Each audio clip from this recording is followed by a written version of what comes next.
पूर्णमिदं पूर्णात् पूर्णमुदच्यते पूर्णस्य पूर्णमादाय पूर्णमेवावशिष्यते। ओम शांति शांति शांति। शंकरं शंकराचार्यं केशवं बादरायणं सूत्रभाष्यकृतौ वन्दे भगवन्तौ पुनः पुनः। ईश्वरो गुरुरात्मेति मूर्तिभेदविभागिने व्योमवद्व्याप्तदेहाय दक्षिणामूर्तये नमः। ओम शांति शांति शांति। ఇది అన్యథాత్వాధికరణము. దీనికి వైయాసిక న్యాయమాల చెప్పాలి. ఏకా భిన్నా అథో ఉద్గీత విద్యా చాందోగ్య కాన్వయోః ఏకా స్యాన్నామ సామాన్యాత్ సంగ్రామాది సమత్వతః ఉద్గీతావయ ఓంకార ఉద్గాతేత్యుభయోర్భిదా వేద్య భేదే అర్థవాదాది సామ్య మాత్రా అప్రయోజకం. ఈ ఉద్గీత విద్య చాందోగ్యంలోనూ వచ్చింది, కాణశాఖ అంటే బృహదారణికలోనూ వచ్చింది. పూర్వపక్ష అంటాడు ఒకటే అంటాడు ఏక. ఎందుకని రెండు చోట్ల పేరు ఒకటి చెప్పారు ఉద్గీత విద్య అని, నామ సామాన్యాత్. మళ్ళీ నిన్న చెప్పినట్టు దేవాసురుల సంగ్రామం రెండు చోట్ల కూడా ఉంది. సంగ్రామాది సమత్వతః కనుక ఒకటే విద్య అంటాడు పూర్వవాది. ఉద్గీతావయ ఓంకార ఉద్గాతే త్యుభయోర్భిద. ఒక దాంట్లో ఉద్గీతానికి 5 భాగాలు ఉన్నాయి. ఒక భాగం ఓంకారము. ఆ ఓంకారాన్ని ఉద్గీతగా ధ్యానం చెయ్యాలి అన్నారు. ఇంకో చోట సంపూర్ణ ఉద్గీతని ఉపాసన చెయ్యాలి అన్నారు. ఒక చోట అంగము, ఒక చోట పూర్ణము. అందుకని వేద్యము ఏది ధ్యానం చేయాలో ఏది తెలుసుకోవాలో అది భిన్నం కనుక రెండు విద్యలు వేరు. మరి సంగ్రామాది ఒకటేలా కనిపిస్తున్నాయి కదా అంటే అది స్తుతి అర్థవాదం. అర్థవాదానికి ప్రయోజనం ఉండదు కనుక ఈ రెండు విద్యలు వేరు అని సిద్ధాంతం చెప్తాడు. దీనికి ఇప్పుడు అనువాదం. చాందోగ్యంలో మరియు బృహదారణికంలో చెప్పిన ఉద్గీత విద్య భిన్నమా లేక అభిన్నమా అను సందేహమునకు పూర్వపక్షి చెప్పినది ఉద్గీత విద్య రెండు స్థానంలో ఒకటే. సమాన నామము సంగ్రామాదుల వర్ణన సమానమే, అందుకని రెండు ఒకటే అంటాడు. సిద్ధాంత సమాధానం. ఉద్గీత విద్య రెండు స్థానములలో భిన్నం. ఎందులో కనుక ఉద్గీత అవయ ఓంకారోపాం చాందోగ్యంలో ఉద్గీతానికి 5 భాగాలు.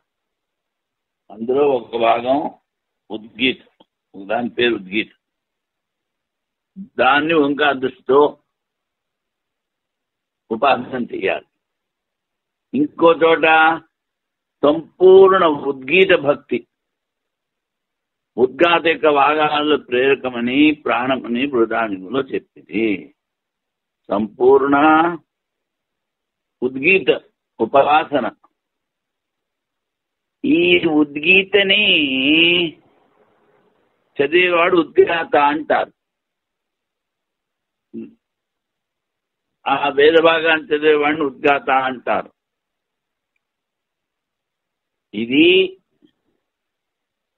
ఆ వేద భాగాన్ని చదివేటువంటి వాడి వాగింద్రియాల వాటికి ప్రేరకం. వాగింద్రియాలకు ప్రేరకం ఏంటి? ప్రాణం. నాభి నుంచి ప్రాణవాయువు మొదలుపెట్టి ముఖంలో ఉన్న విభిన్న భాగాల్లో కలిసి వాణి ఏర్పడుతుంది. అందుకని వానికి ప్రేరకము ప్రాణము. ఈ ఉద్గీత పద్ధతి ద్వారా ప్రాణాన్ని ఉపాసన చెయ్యాలని బృహదారణ్యకంలో. ఉపాసనల వేద్యం భిన్నమవటం వలన అక్కడ ఓంకార ఉపాసన, ఇక్కడ ప్రాణోపాసన. అందుకని సంగ్రామాదుల అర్థవాద సమానత విద్యల ఏకత్వం చెప్పుడు కారణం కాదు. సంగ్రామాలు అర్థవాదం కేవలం స్థుతి, దాని మూలాన ఉపాసన విద్య ఒకటని చెప్పడానికి వీలు లేదు అని వైయాసిక న్యాయమాల అయింది. ఇప్పుడు దీనికి భారతీ తీర్థుల వారి వ్యాఖ్య. ఉద్గీత విద్యని చాందోగ్యంలోను బృహదారణ్యంలోను నామం ఒకటొకటి వలన 2 స్థానంలో ఉపాసన ఒకటే. నామము శృతి సమ్మతం కాకపోయినను సంగ్రామాదులు శృతిలో చెప్పబడినవి. అవి చాందోగ్యంలోను బృహదారణ్యంలోను సమానం. ఎందుకనగా చాందోగ్యంలో సాత్విక ఇంద్రియవృత్తులకు తామసిక ఇంద్రియవృత్తులకు క్రమముగా దేవాసుర భావమును స్వీకరించి వాని సంగ్రామమును చెప్పి భాగాలకు అధిష్టానం ఉన్న దేవతల ఓటమి చెప్పి ప్రాణదేవత విజయమును చెప్పిరి. నేను చెప్పాను కదంతాను. ఇదంతే బృహదారణ్యకంలో కూడా అలాగనే చెప్పిరి. అందువల్ల విద్య 2 స్థలంలో ఒకటే. ఇలా చెప్తే పూర్వపక్షి అంటాడు. పూర్వపక్షి దానికి సిద్ధాంతం చెప్తున్నాడు. ఉద్గీత భిన్యం అని చెప్పాను. ఎందుకనగా తెలుసుకోవలసిన వేద స్వరూపము వేద్య స్వరూపం. వేద్యం అంటే దేని తెలుసుకోవాలనుకుంటున్నారో అది 2 చోట్ల భిన్నము. చాందోగ్యంలో తామ భాగ విశేషమైన ఉద్గీత అవయమైన ఓంకారమును. సామభాగం అంటే సామవేదం. ఆ సామవేదంలో ఉద్గీత అవయవం, ఉద్గీత యొక్క అవయవం, ఉద్గీత పూర్తిగా కాదు. ఒక్కొక్క చోట ఈ ఉపాసనకి 5 భాగాలు ఉంటాయి, ఒక చోట 7 భాగాలు ఉంటాయి. అందులో ఒక భాగం ఉద్గీత అవయమైన ఓంకారం ప్రాణ దృష్టితో ఉపాసనా విధంగా చెప్పింది. ఆ ఉద్గీత అంగాన్ని ఉపాసన చేయాలని చెప్పారు చాందోగ్యంలో. బృహదారణ్యకంలో సంపూర్ణ ఉద్గీత భక్తి యొక్క భాగాల ప్రేరకం ప్రాణమని చెప్పి దానిని ఉద్గాత్ర దృష్టితో ఉపాసన విధించింది. బృహదారణ్యకంలో పూర్తిగా ఉద్గీత భక్తి, ఉద్గీత ఉపాసన. అదేంటి, ఎలాగ ఉపాసన చేయాలి? అది వాణి భాగాదులకి ప్రేరకము అని. భాగాదులకు ప్రేరకము సరే, కానీ దాన్ని ఉద్గాత్ర దృష్టితో, ఆ వేద భాగాన్ని చదివేవాడి దృష్టితో చెయ్యాలి. ఎందుకని వాడు చదివేటప్పుడు వాడిలో ఉన్న ప్రాణము అది వాణిగా మారుతుంది. దాని ద్వారా వాడు స్తోత్రం చేస్తాడు. అందుకని తెలుసుకోవాల్సిన వేద్య స్వరూపం భిన్నము.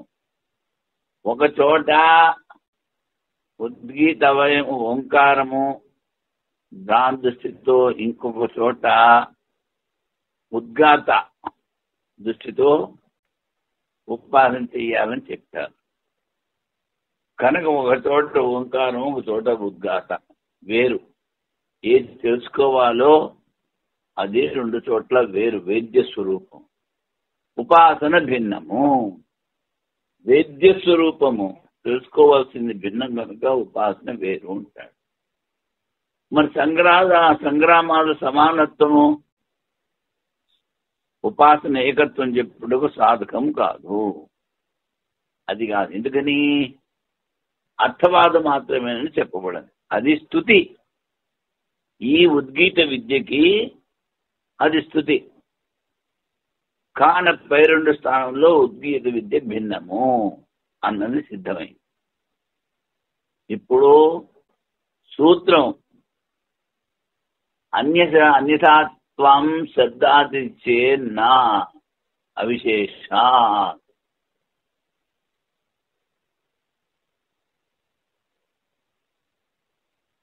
త్వం న ఉద్గాయ. దేవాసురులు బ్రహ్మ దగ్గరికి వెళ్ళి, దేవాసురులు కాదు దేవతలు, బ్రహ్మ దగ్గరికి వెళ్ళి అసురులను జయించాలని 12 మంత్రాలు తీసుకొచ్చారు. మీరందరూ కూర్చుని జపం చేయండిరా అంటే, ఈ దేవతలో అందరూ ఎందుకు, ఒకటి చేస్తే సరిపోతుందని ఒకటి చేయమన్నారు. 12 మందిలో 11 మంది స్వార్థపరులైపోయారు. 5 జ్ఞానేంద్రియాలు, 5 కర్మేంద్రియాలు, వాటికి అధిష్టాన దేవత, మనస్సు, ప్రాణం 12 అయ్యాయి. 11 ఫెయిల్ అయిపోయాయి. అందుకనే అక్కడ చెప్పారు, ఈ ఇంద్రియాలన్నీ మంచి చూస్తాయి, చెడు చూస్తాయి, మంచి వింటాయి, చెడు వింటాయి, మంచి ఆలోచన చేస్తాయి, చెడు ఆలోచన చేస్తాయి. ఎందుకని? స్వార్థంతో కూడుకున్నాయి. అందుకని ప్రాణం ఒకటి నిస్వార్థంగా 12 మంత్రాలు అందరికీ చదివింది, గెలిచింది, అందరినీ గెలిపించింది. అందుకని ప్రాణము పురుషుని శరీరంలో బీజ రూపంగా ప్రవేశించిన దగ్గర నుంచి చచ్చేంత వరకు ఆ మనిషి ప్రాణం ఆడుతూనే ఉంటుంది. మిగిలిన ఇంద్రియాలు అలసిపోతాయి, ప్రాణం అలవదు. అందుకని అన్నిటికైనా గొప్పది ప్రాణం. దాన్నే సూత్రాత్మ అంటారు, హిరణ్య గర్భుడు అంటారు. అది ఇప్పుడు అన్ని ఇంద్రియాలు, మనస్సు ఓడిపోయిన తర్వాత, ఓడిపోవడం అంటే స్వార్థంతో జపం చేసినప్పుడు అసురులు వచ్చి వాళ్ళ తమో వృత్తితో ఏకం చేశారు.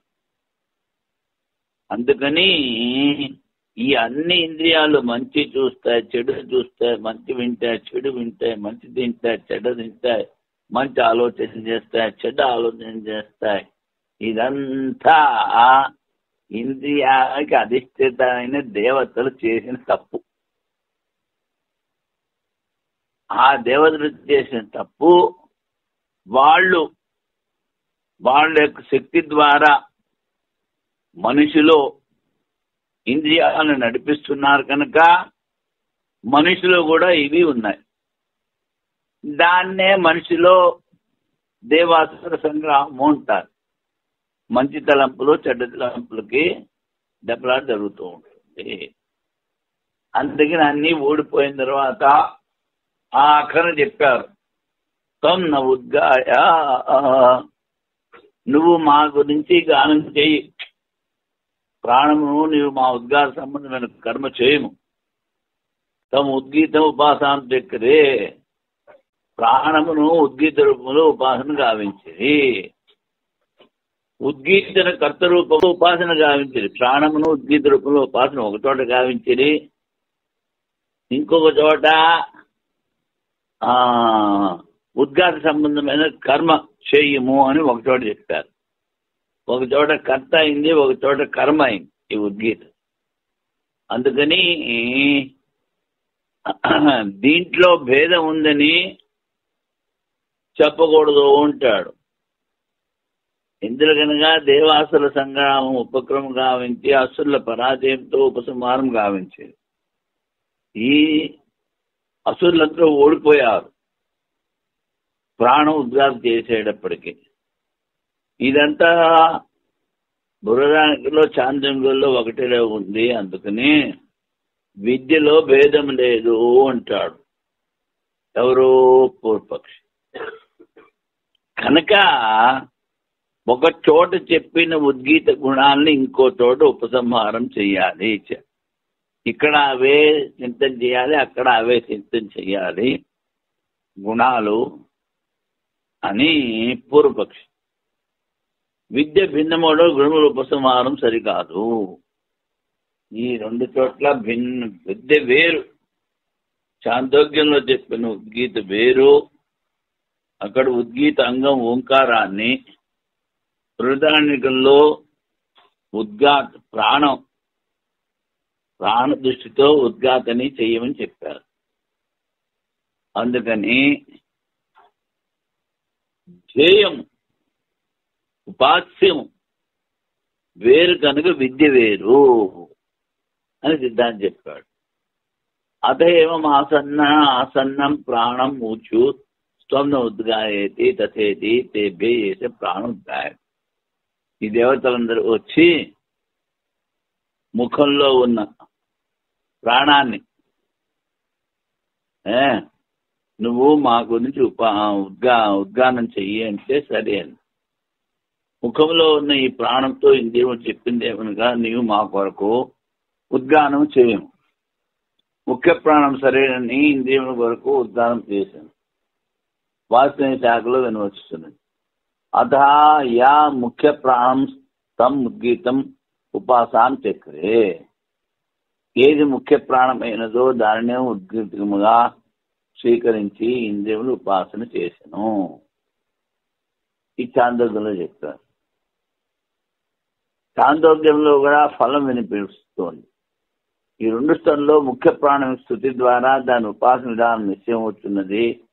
ఈ రెండు ఉపాసనలు భిన్నమా కాదా సంశయరాగా ఉపాసనలు పూర్వాది భిన్నం కాదంటాడు. సిద్ధాంతి భిన్నం అంటాడు.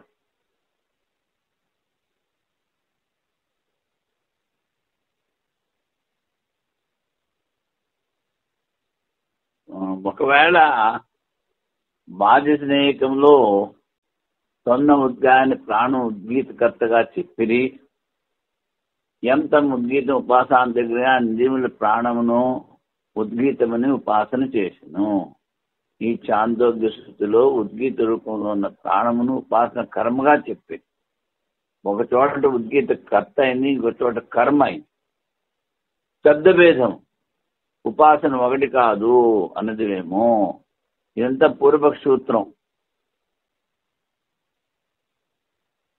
శబ్దభేదమును ఎక్కువ అభిన్నత ప్రతీతమవుతున్నది.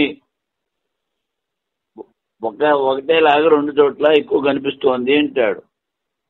దేవాసురుల యుద్ధం ఉపక్రమించి అసురుల ఓటమి, దేవతల గెలుపు, ప్రాణ సంపాద వర్ణన, అసురుల విధ్వంసము మొదలు ప్రసంగములు రెండు స్థానంలో సమానం. చాందోగ్యంలో కూడా ప్రాణకర్తృత్వం లక్షితం ఒకటి వలన ఈ ఉపాసనలో ఏకత్వమే గలదు. ఈ విధంగా పూర్వ చెప్పిన దానికి రాబో సూత్రంలో సిద్ధాంతి సమాధానం ఇచ్చుచున్నాడు. ఇక్కడ అన్యథాత్వం శబ్దాదిచ్చేది. శబ్దంలో భేదం ఉంది కనుక రెండు వేరు అంటే లేదు, అనేక చోట్ల ఏకత్వం కనిపిస్తోంది కనుక రెండు ఉపాసనలు ఒకటే అంటాడు పూర్వాది. అప్పుడు సిద్ధాంతి నవా ప్రకరణ భేదాత్ పరోవర్యస్వాదివత్. విద్య ఒకటి కాదు, ఓమిత్యేక అక్షరం. ఈ మంత్రం ద్వారా ఉద్గీత అవయ ఓంకారంలో ప్రాణదృష్టిని సామవేదంలో ఉపదేశించిరి. సామవేదం అంటే చాందోగ్యోపనిషత్తు. ఉద్గీత అవయ ఓంకారం, ఉద్గీత ఉన్న భాగం 5 భాగాల్లో ఒక భాగాన్ని ఉద్గీత అంటారు. దాన్ని ఓంకారంలో ప్రాణదృష్టిని ఆ ఉద్గీత ఓంకారం, దాన్ని ప్రాణదృష్టితో ఉపాసన చేయాలి అని చెప్పారు. తొన్న ఉద్గాయ అనే మంత్రం ద్వారా సంపూర్ణ సామభక్తి ప్రాణరూపంలో చెప్పి బృహదారణ్యకంలో ఓంకారాన్ని ప్రాణదృష్టితో చెయ్యాలని చాందోగ్యంలో చెప్పారు.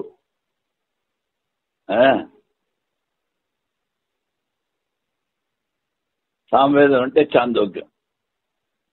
బృహదారణ్యకంలో తొన్న ఉద్గాయ సంపూర్ణ సామభక్తి ప్రాణరూపంలో చెప్పి ఉపక్రమంలో భేదం ఉన్నది. కన్నులు ఆదిత్యంలో గల హిరణ్య సంస్కృతాది మొదలుగా గల విశిష్ట గుణముల ఉద్గీత ఉపాసన కన్నా ఏష పరోవరియాన్ ఉద్గీత అను శృతిలో పరోవరిస్తూ గుణ విశేషముల ఉద్గీత ఉపాసన భిన్నము. ఇప్పుడు ఇక్కడ కన్నులు ఆ కన్నులు సూర్యుడు ఒకటిగా అని ఉపాసన చేయమంటాడు. సూర్యుడిలో హిరణ్య సంస్కృతాది ఉంది, బంగార వర్ణముల మీసము. ఇది విశేష గుణాలున్న ఉద్గీత. ఏషో పరోవరియాన్ ఉద్గీత. పరోవరి అంటే శ్రేష్టము అని ఇంకో చోట చెప్పారు. కనుక ఈ రెండు ఉపాసనలో భేదం ఉంది. అలాగే ఇక్కడ కూడా విద్యలో భేదం ఉంది అంటాడు. రెండు శృతుల్లో ఉపాసన ఒకటి కాదు, ప్రారంభం భిన్న భిన్న ప్రకారంగా చేయబడింది. ఓమిత్యే దక్షిణం ఉద్గీత ఉపాసీత, ఇది ఛాందోగ్యం. ఓం అను ఈ వర్ణాత్మక ఉద్గీతకు ఉపాసన చేయవలేను. ప్రాణం ఉద్గీత ఉపాసన చక్రదే, ప్రాణాన్నే ఉద్గీతను ఉపాసన చేశారు.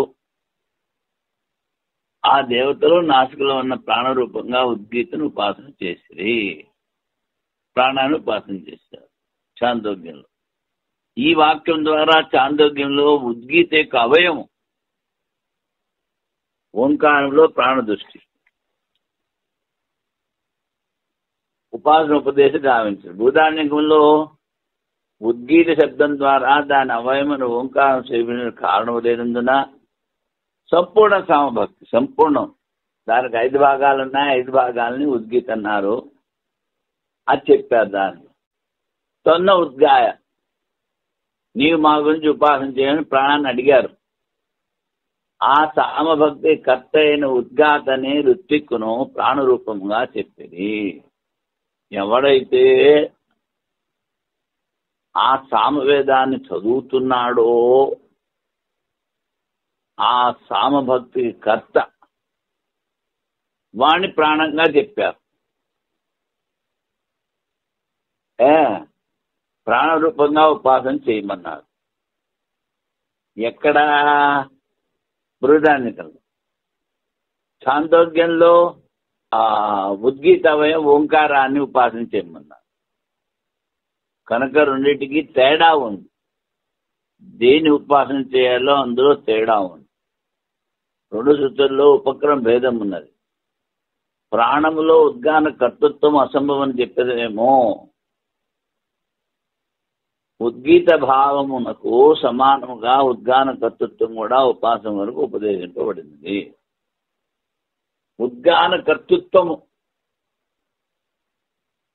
అది చేసేది ఉద్గాత, కానీ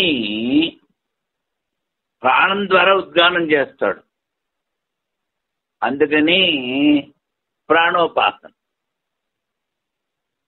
ప్రాణం యొక్క సామర్థ్యం తెలియచున్నది. పరోవరిస్తూ అనే వాక్యం ద్వారా దృష్టాంతం ఇవ్వండి. పరమాత్మ దృష్టి అన్ని స్థలములలో సమానమైనను ఆకాశో ఏ విభిజాయాన్ ఆకాశపరాయణం అంటే అన్ని స్థలాల్లో పరమాత్మ ఉన్నాడు. కానీ ఉపాసన చేసేటప్పుడు ఈ పంచభూతాల్లో ఆకాశం పెద్దది, అది అన్నిటికీ పరమ అయినం, అన్నిటికీ ఆధారం. పృథ్వీముల ఆకాశం పెద్ద ఆకాశమే వీనికి శ్రేష్టమైన ఆశ్రమం. ఏష పరోరవరియాన్ ఉద్గీతనగా ఈ ఉద్గీతను సర్వశ్రేష్టము అని పరోవరిష్టాది విశేష ఉద్గీతను ఉపాసన కన్నా భిన్నము.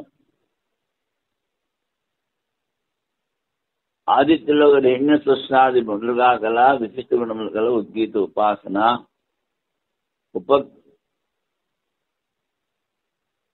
ఉపక్రమం భిన్నము అంటే ఉపాసన కూడా భిన్నము. ఒక చోట ఆదిత్యుల్లో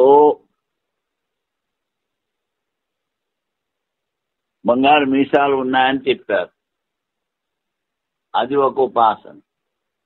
ఇంకో చోట ఈ ఆదిత్యుడు అందరికన్నా సర్వశ్రేష్టం అని చెప్పారు, అందుకని అక్కడ ఉపాసన వేరు.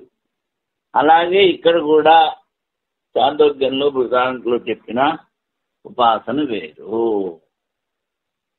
చెప్పిన అన్యోన్య గుణముల ఉపసమానం సరికాదు కనుక ఎక్కడ ఏ గుణాలు చెప్పారో అవే ధ్యానం చేయాలి.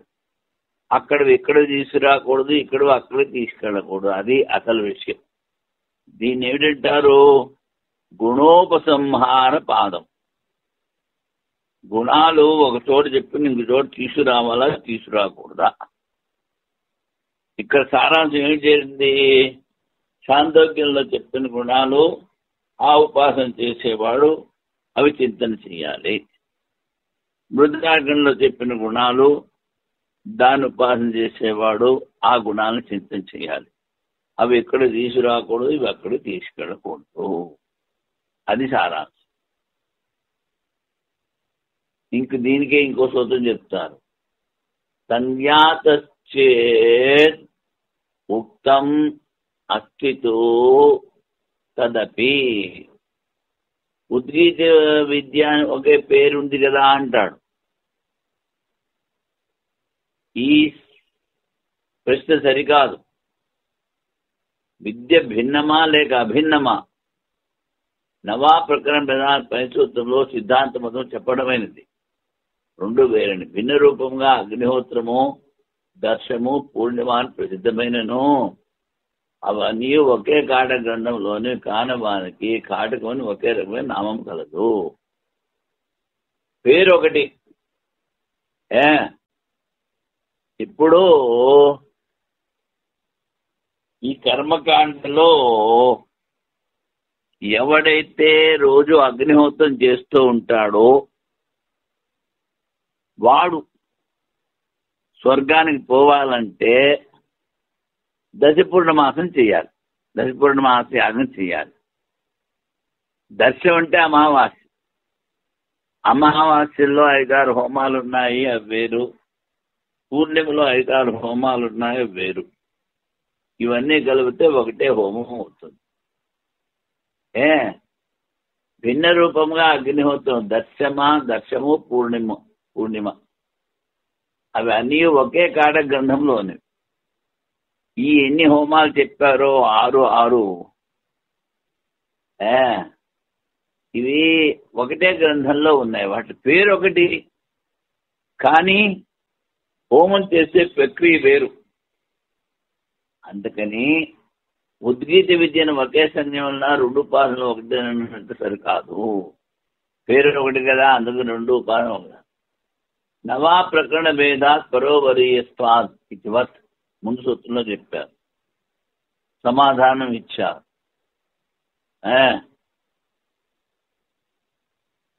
భేదం ఉంది, సంజ్ఞ ఒకటే అయిండొచ్చు. కాటగ్రంథంలో ప్రసిద్ధ భేదం ఉన్న అగ్నిహోత్రాది కర్మలు కాటకను ఒకే సంజ్ఞ చూడబడుతుంది. ఇచ్చట కూడా తెలుసుకొనవలెను. నామము అభిన్నమైనంత మాత్రం ఉపాసనలో ఏకత్వ కల్పన చేయరాదు. పేరు ఒకటే అంటే ఉపాసన ఒకటే అని చెప్పకూడదు అంటాడు. ఇలాగా ఈ అన్యథాత్వాధికరణం పూర్తయింది. అంటే ఛాందోగ్య ఉద్గీత ఉపాసన వేరు, బృహదారణ్యక ఉద్గీత ఉపాసన వేరు, అన్యథ. ఇప్పుడు వ్యాప్తి అధికరణం ఏమిటి సంగతి? ఓం ఇత్యేదక్షరం ఉద్గీతం, ఓంకారము మరియు ఉద్గీతలో విశేష భావం స్వీకరించిరి. ఓం ఇత్యేదక్షరం ఉద్గీతం, ఓంకారము విశేషణం, ఉద్గీత విశేషం. ఉపక్రమ భేదం వలన ఉపాసన భిన్నమని చెప్పబడినది. ఉపక్రమం రెండు చోట్ల ఛాందోగ్యంలో బృహదారణ్యకంలో వేరుగా ఉంది కనుక ఉపాసన వేరని చెప్పారు. అలా చెప్పడం సరికాదు అంటాడు. కనుక ఇక్కడ ఆక్షేప సంగతి. అధికరణలో ఓంకారము మరియు ఉద్గీతలో గల సామానాధికరణ్య విచారణీయము. ఇప్పుడు ఒక చాప వేశారు, ఆ చాప మీద ఇద్దరు కూర్చున్నారు. అప్పుడు సమానం అధికరణం అయ్యో, వాళ్ళిద్దరికీ కూర్చోడానికి అధికరణం ఒకటే, దాని సమానాధికరణము అంటారు. అలాగే ఓంకారానికి ఉద్గీతానికి సమాన అధికరణం ఉంది. ఇది దీని గురించి విచారం చెయ్యాలి. ఇది విషయం.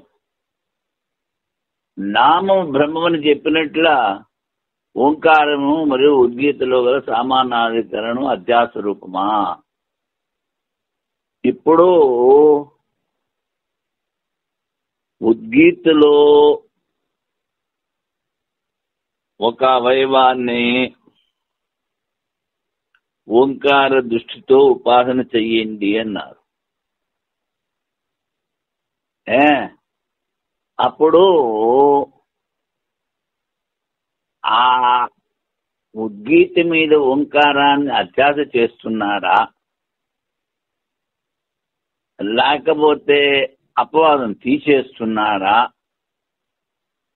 లేకపోతే ద్విజోత్తమైన బ్రాహ్మణుడు భూసురుడు అన్నట్లు ముఖ్యార్థమా, నీలముత్పలం అన్నట్లు విశేష రూపమా? ఈ సమానాధికరణం ఉందే, ఇది 4 రకాలు. ఒకటి అధ్యాస రూపం, ఇంకొకటి అపవాద రూపం, సమానాధికరణం. ముందు చెప్తాడు అవన్నీ. ఇంకోటి ద్విజోత్తముడు బ్రాహ్మడు అంటే 2 ఒకటే అర్థం. నీలముత్పలం అంటే విశేషణము విశేషము, ఉత్పలం విశేషము, నీలము విశేషణము. ఇలాగా ఈ 4గిట్లో ఏదైనా సంశయం వచ్చినప్పుడు ఓంకారము మరియు ఉద్గీతలో గల అభేదము నీతము. భేదం ఉంది, నియమించడం కారణం లేదు కనుక చెప్పిన 4 పక్షంలో ఏ ఒక పక్షము నిర్ణయించలేము. 2 భిన్నం కనుక నువ్వు చెప్పిన 4 సమానాధికరణాల్లో ఏ ఒక్కటి ఇక్కడ కుదరదు అని పూర్వపక్షి చెప్పాడు. అప్పుడు సిద్ధాంతం చెప్తున్నాడు, సంపూర్ణ వేదంలో ఓంకారం వ్యాప్తం, దానిలో ఉద్గీత విశేష భావం రూపం సామాన్యంగా స్వీకరించటే ఉచితము. ఓమిత్యేగాక్షరం బ్రహ్మ అన్నప్పుడు ఓమిత్యేదక్షరం ఉద్గీతం అన్నప్పుడు ఉద్గీతం విశేషం అవుతుంది, ఓంకారం విశేషణం అవుతుంది. ఈ విశేష భావము ఇక్కడ తీసుకోవాలి అంటాడు. నీలం ఉత్పలం, ఉత్పలం అంటే కమల పువ్వు, అది నీలి రంగులో ఉంది. ఈ నీలిరంగు ఎక్కడుందో పువ్వు అక్కడే ఉంటుంది, పువ్వు ఎక్కడుందో నీలిరంగు అక్కడే ఉంటుంది. అందుకని దీన్ని సమానాధికరణము అన్నారు. అలాగే ఇక్కడ ఈ ఓంకారము, ఈ ఉద్గీత విశేష భావన సమానాధికరణం చెప్పాలి. మరి మిగిలినవి ఎందుకు చెప్పకూడదు అన్నదానికి కారణం చెప్తున్నాడు. అధ్యాస పక్షంలో విలక్షణ భేదం చెప్పవలేను. అధ్యాసం అంటే భేదం చెప్పాలి. మనస్సుని ఆత్మ మీద ఆరోపించావు, మనస్సు వేరు ఆత్మ వేరు, అది అధ్యాసం. అపవాద పక్షంలో అన్యఫల కల్పనా ప్రసంగం వచ్చును. ఇప్పుడు శరీరము, ఇంద్రియాలు, మనస్సు ఆత్మ కాదు అని అన్ని తీసేసావు. తీసేస్తే ఫలితం ఏంటి? మోక్షం.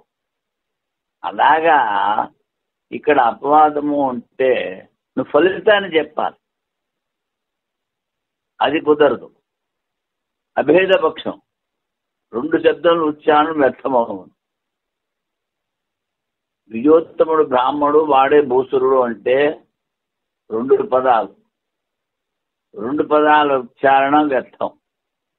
పరిశేష న్యాయం ద్వారా ఈ మూడు రకాల సామానాధికరణము అవ్వలేదు గనక మిగిలిపోయింది విశేష భావం గనక అదే ఇక్కడ స్వీకరించాలి అంటాడు సిద్ధాంతం.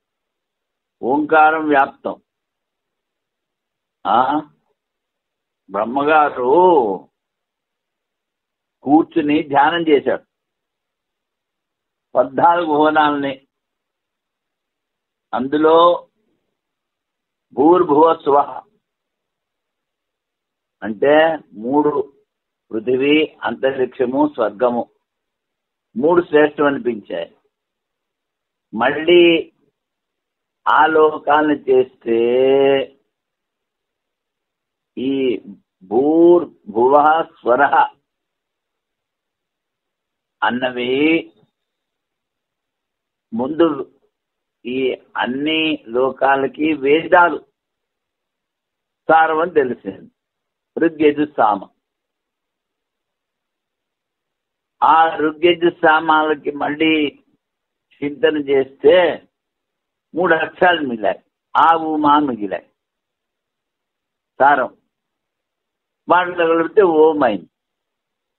అందుకని ఈ ఓంకారమే సర్వ ప్రపంచము, ఈ ఓంకారమే అన్ని వేదాలు అని చెప్పారు. ఆ విధంగా ఓంకారము పూర్తి వేదాల్లో వ్యాపకం. వ్యాప్తమైన అన్ని వేదంలో ఓంకారం వ్యాప్తమైన ఏ ఓంకారం ఉపాసన చేసేదము అని సంశయం కలిగింది. అన్ని వేదాల్లోనూ ఓంకారం ఉంది. ఏ ఓంకారం? ఓమిత్యేదక్షం ఉద్గీతం ఉపాసిత. సామభక్తి ఉద్గీత యొక్క అవయవరూపమైన ఓంకారం విశేషంగా చెప్పేది. సామభక్తి అంటే ఇక్కడ భాగం. భక్తి అంటే భక్తి కాదు. సామవేదంలో ఉన్నటువంటి ఉద్గీత ఉపాసనలో 5 అంగాలు, 5 భాగాలు. అందులో ఉద్గీత అవయవం 5 దాన్ని ఓంకారంగా చెప్పారు. ఓంకారం విశేషము, ఉద్గీత విశేషణము అయినా ఉద్గీత అవయమైన ఓంకారం ఉపాసన చేయవలేదు. ఈ విధంగా విశేష భావం. పైన చెప్పిన దాని విపరీతంగా ఇక్కడ ఓంకారం విశేషం, ఉద్గీత విశేషణము. ఈ విశేషణ భావం ఓంకారాన్ని ఉపాసన చెయ్యాలి, అది చెప్పారు. ఇప్పుడు వైయాసిక న్యాయమాలు. కిమ్ అధ్యాసో అథవా బాధ ఐక్యం వా అథ విశేషత అక్షరస్యాత్ నాస్త్యేకం నీతం హేతువావా.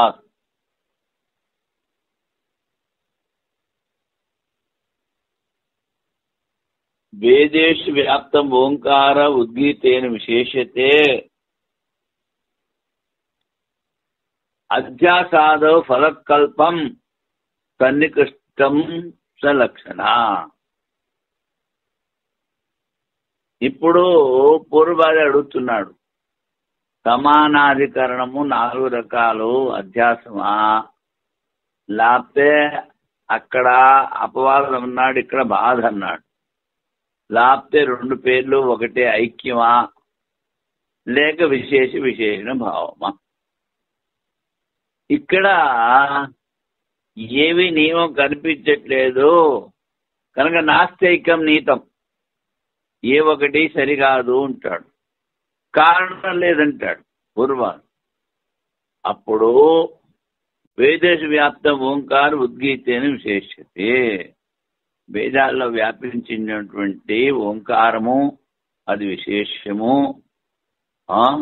దాన్ని ఉద్గీత ద్వారా విశేషం, దానికి ఉద్గీత విశేషణం చెప్పారు.